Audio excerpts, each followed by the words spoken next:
नमस्कार जय Jagannath welcome to my channel Shri Odia blogs.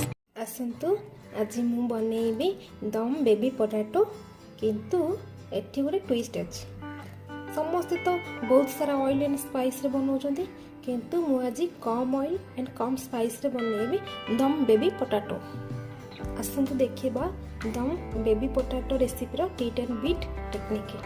यह रेसिपीटी बनैबा पई प्रथम रे मु 2 टमाटो को काटिकी नेछि। तापरे अधा बाउल मु नेछि फ्रेश दही। आपण मानक मन रे प्रश्न आसीबो दही तो दही पुनी फ्रेश दही कोन? फ्रेश दही माने गोटे दिन रे बनैकी देथिबे किंतु बासी दही आपण जदि मसला रे नेबे ताले मसलाटा खट्टा लागिबो आउ पूरा दम बेबी पोटैटोटा वेस्ट हो जिवो। तापर मु नेछि किछि रसुण गोटे कंचा लंका काटिकी तापर गोटे इंच रो अदा को मु काटिकी नेछि। तापर मु नेछि 1 स्पून गरम मसला पाउडर, 1/2 स्पून हल्दी गुंड पाउडर, 1 स्पून मु नेछि चिली पाउडर, 1/2 स्पून मु नेछि धनिया पाउडर, तापर 1/2 स्पून मु नेछि जीरा पाउडर, किछि कस्तूरी मेथी को नेछि। मु किछि गार्निश करके धनिया पत्र को नेछि, फिर हिंगु को नेछि। हिंगु को नेबा द्वारा बास्नाटा बहुत भल आसी थाए। फिर 1 स्पून मु नेछि जीरा को, 2टी मु नेछि अलैच आ गोटे मु नेछि स्टार फूल, खंडा दालचीनी को नेछि, तापर 2टी मु तेजपत्र को नेछि। फाइनली मु नेछि 250 ग्राम रो बेबी पोटैटो। याकू मु भल भाबरे सिजेकी छड़ेकी नै जाइछि। कोन बेबी पोटैटो बिना दम बेबी पोटैटो संभव कि? गैस ऑन करी कढ़ाई बसेबा। कढ़ाई गरम होला परे आमे रखिथिबा तेल को पकेबा। तेल मु भूली जाइतिली कहबा पई।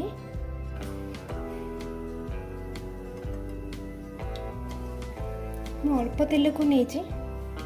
तापरे तेल गरम हे सला परे अल्प परिमाण रे आमे चिली पाउडर को देबा। चिली पाउडर मु एथि पे नउछि जेहेतु पोटैटो रे टिके कलर हेबो।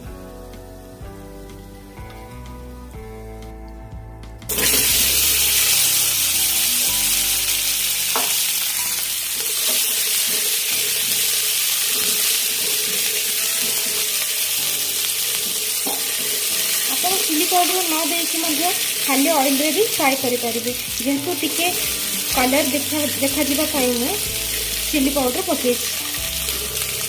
अब आलू को आपण माने फ्राई न करिकी परे मध्ये फ्राई करि परिबे मसला सहित। मु आगुरु फ्राई कर दी। आपण माने चाहिले आलू को मसला सहित भी फ्राई करि परिबे। आलू हमरो रेड ब्राउन पर्यंत टिके फ्राई करिबा। मीडियम फ्लेम रे फ्राई करिबा नहले पोड़ी जाई पारे। आम आलू को गोटे प्लेट रे बाहर कर दबा। देखंतु रेड ब्राउन हे गलानी आलू। तापरे आम गोटे मिक्सिंग जार रे रसुण कंचा लका को पकेबा। किथिबा गोटा मसला को पकेबा। मु एठे तेजपत्र तेल रे फ्राई करिया पे रखिछि। भल भाबरे आम ग्राइंडिंग कर दबा। तो केते भल भाबरे ग्राइंडिंग हे गला। एबे हमें को साइड कर रखि देबा। तेई कढ़ाई रे हमें किछि तेल पकेबा। मु एठरे अल्प तेल और अल्प मसला को नहीं करछि। आपण मन को जेतिके मसला और तेल आवश्यक आपण मन सेही अनुसार कर परिबे।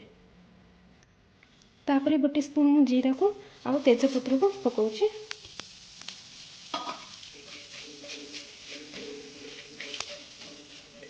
अधिक तेल मसला तो डिशेस गुड़िक बहुत भल लगी था और टेस्ट भी आसी थाए किंतु कम कम तेल मसला यूज करने द्वारा ही आम स्वास्थ्य पाखे बहुत भल होता है।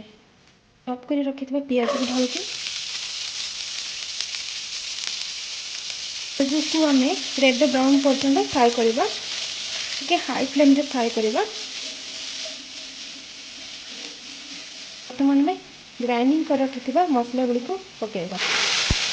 मसला को आम टिके लो मीडियम फ्लेम रे फ्राई करबो। जे हाई फ्लेम रे फ्राई करबा ताहले पोड़ी जीवो जल्दी। तापर हमें बाहर कर रखिथिबा स्पाइसेस गुडी को पकेबा।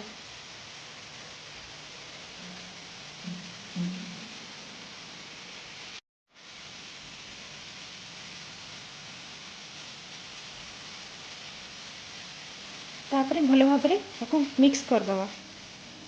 अधिक ऑयल और स्पाइसी द्वारा डिशेस गुड़ाक टेस्ट होता है, किंतु कम तेल मसला यूज करवा आम स्वास्थ्य बहुत भल होता है। फिर मैं अल्प पानी को देकी मसला को फ्राए करी भल भाव में। लो मीडियम फ्लेम रे फ्राए करवा भाव में मसला को फ्राए कले ही दम आलूर टेस्ट भल आसी था। बेसी भी फ्राए करने द्वारा पिता भी लगी था। मसलार तेल बाहरी आसला पर्यटन आम घोड़े फ्राए करवा। देखो ऑयल मसलारू बाहरी गलानी। एबे हमें रखी कर्ड को दबा। मु लो फ्लेम रे दोची कर्ड को, नहले कर्डटा छिड़ी जीवो।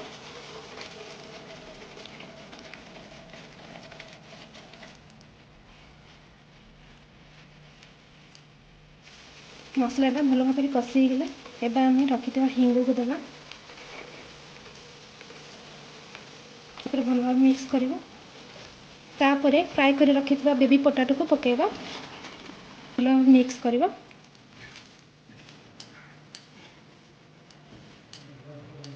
मुझे जूस रखापी अल्प पानी दूसरे। आपड़ चाहिए या अल्प पानी देके सुखा करें। जी जूस आवश्यक मुझे अनुसार पानी को देचे। बर्तमान मु स्वाद अनुसार लुण पकाऊँ।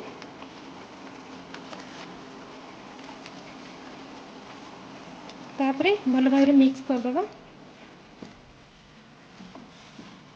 आम आपको लो फ्लेम रे 5 मिनिट घोड़े छाड़ीदे। 5 मिनिट पर आम लीड को बाहर करवा।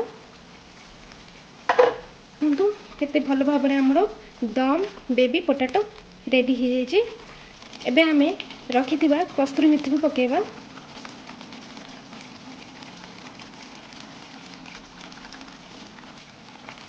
आपको भल भाव में मिक्स करदे। आम